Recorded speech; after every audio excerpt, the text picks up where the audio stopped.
अचानक कलेक्टर राजीव की गाड़ी चाय वाले की दुकान के सामने रुकी। यह देखकर चाय वाला घबरा गया।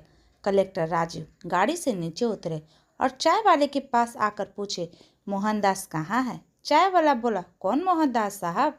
मैं उसे नहीं जानता। कलेक्टर राजीव बोले, अरे वही मोहनदास, तुमने पहले चाय की दुकान लगाते थे।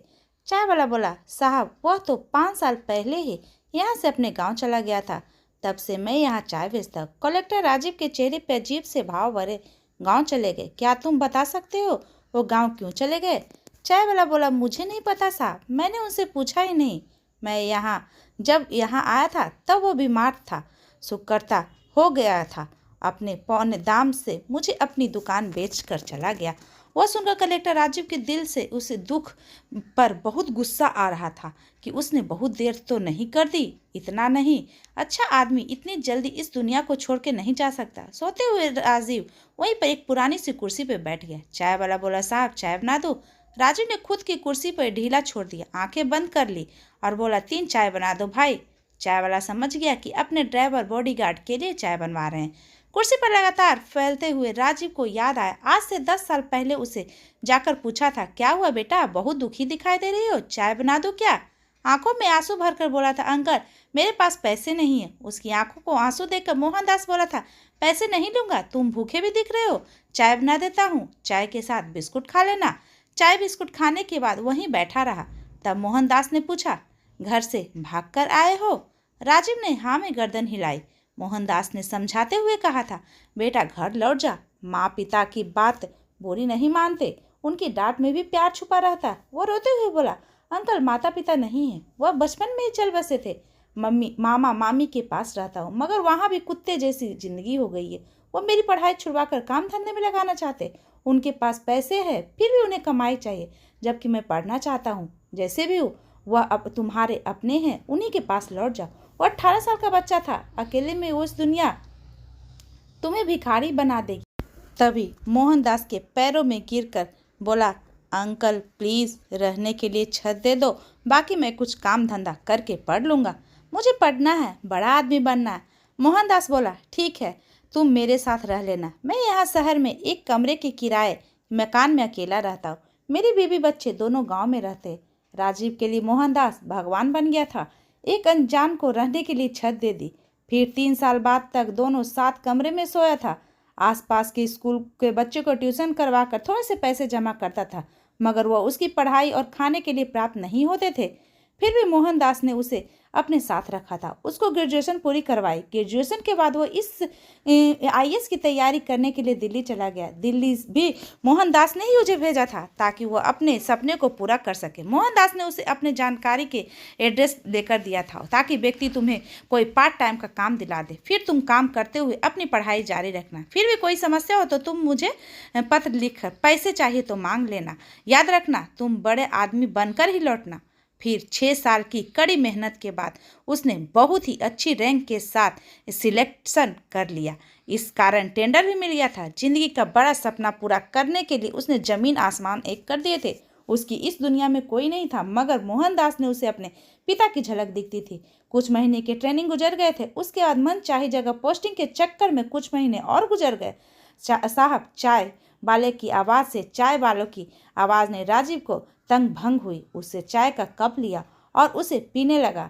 आसपास के दुकान वाले पहली बार एक कलेक्टर को किसी चाय की तगड़ी चाय पीते हुए देख रहे थे। चाय पीने के बाद राजीव ने सरकारी गाड़ी को वापस भेज दिया और दूसरे किराए की गाड़ी लेकर अकेला ही मोहनदास के गांव की तरफ निकल पड़ा। गाड़ी के सीट पे आंखें बंद करके बैठे हुए राजीव को वह दिन याद आया जब 7 साल पहले वह दिल्ली के लिए निकल रहा था। उसने मालूम किया कि उस दिन मोहनदास उदास था। वो उसे बस बैठाने आया था। रास्ते में उसे बोला था, तुम कभी भी खुद को अकेला मत समझना। राजीव बेटा, जानता है मेरा कोई बेटा नहीं है, समझ लेना ये ही मेरा बेटा है और घर में तेरी माँ भी है, वह बारे में कुछ जानती है। तुम देख तैयारी रात आती है। तेरी 2 बहनें भी है, रीना और सीमा। 15 साल हो गई, अब रीमा 13 की हो गई है। दोनों तुम्हें राखी बांधने के लिए तुम्हारा इंतजार करती है। एक तू ही है जो मेरे साथ गांव नहीं जाता, वरना सब तेरा इंतजार करते। जवाब में वो इतना ही बोला था, अंकल मैं वादा करता हूँ मैं कामयाब होकर लौटते ही उसी दिन माँ से मिलने और बहनों से राखी बंधवाऊंगा, उन्हें बोलकर मैं एक दिन जरूर लौटूंगा। इतना कहकर ट्रेन में बैठ गया था। जब ट्रेन चलने लगी तब मोहनदास खिड़की के सहारे दौड़ता हुआ और बोला था, बेटा तेरे बैग में टिफिन डाल दिया, भूख लगे तो खाना खा लेना। याद करते हुए राज आंखों में आंसू बहने लगे। वह उसकी इतनी फिक्र करते थे कि उन्हें तिथि भी नहीं लिख पाया। कितनी स्वार्थी हो गया था। मैं बड़ा आदमी बनने के लिए अंधा हो गया था। मैं यह मोहनदास के घर कभी नहीं आया था, मगर गांव का नाम अच्छी तरह से जानता था। गांव पहुंचने के बाद लोगों ने उससे पूछा, मोहनदास का घर पहुंचा। उसने देखा तो 2 पुराने कमरे थे, पशुओं के लिए एक सेट बना हुआ था और गाड़ी से उतरकर सीधा अंदर चला गया। शाम का समय था। मोहनदास की पत्नी गाय का दूध निकाल रही थी। उसकी बड़ी बेटी बर्तन साफ कर रही थी। दूसरी बेटी आंगन के खटिया पर बैठकर सब्जी काट रही थी। उसे गाड़ी से उतरकर अंदर आते देख दोनों लड़कियां अपना काम छोड़कर खड़ी हो गई। उसकी तरफ देखने लगी। वो चुपचाप आंगन में बैठ गया। फिर बोला, मोहनदास अंकल कहाँ है? सीमा बोली, पापा को गुजरे हुए 4 साल से ऊपर हो गए हैं। इतना सुनते ही राजीव को बहुत बड़ा झटका लगा। उसके दिल में दर्द का एक थोड़ा भरा हुआ था। मुंह से आवाज नहीं निकली। जिसका डर था वही हुआ। उसे बड़े आदमी बनने पर सबसे ज्यादा खुश होने वाला व्यक्ति अब दुनिया में नहीं रहा। मोहनदास की छोटी बेटी रीमा भागकर कमरे में गई। वापस आए तो उसके हाथ में एक फोटो थे जिसमें राजीव और मोहनदास खड़े थे। वो कभी फोटो को देखते, कभी राजीव को देखते। फिर जोर से चिल्लाई, मैया भैया। संगीता के उसके हाथ में फोटो छीन कर देखने लगी। वो चिल्लाई, माँ देखो, राजीव भैया आ गए। राजीव ने खुद के लिए भैया नाम सुना तो उसकी आंखों से आंसू बहने लगे। वह दोनों हाथ जोड़कर खड़ा हो गया, जैसे बहनों को कह रहा हो कि आओ गले लग जाओ। उसके लिए एक अनजाना सस्ता मगर रिश्ता भाई का था, दुनिया का सबसे पवित्र रिश्ता। वह दुनिया में अकेला था और बहन भाई का कमी पागल हुई थी।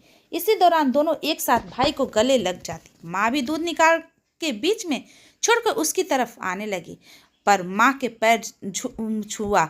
माँ की बहती आंखों से उसे उठाकर आंचल से लगा लिया। फिर बोली, आने में बहुत देर कर दिया बेटा।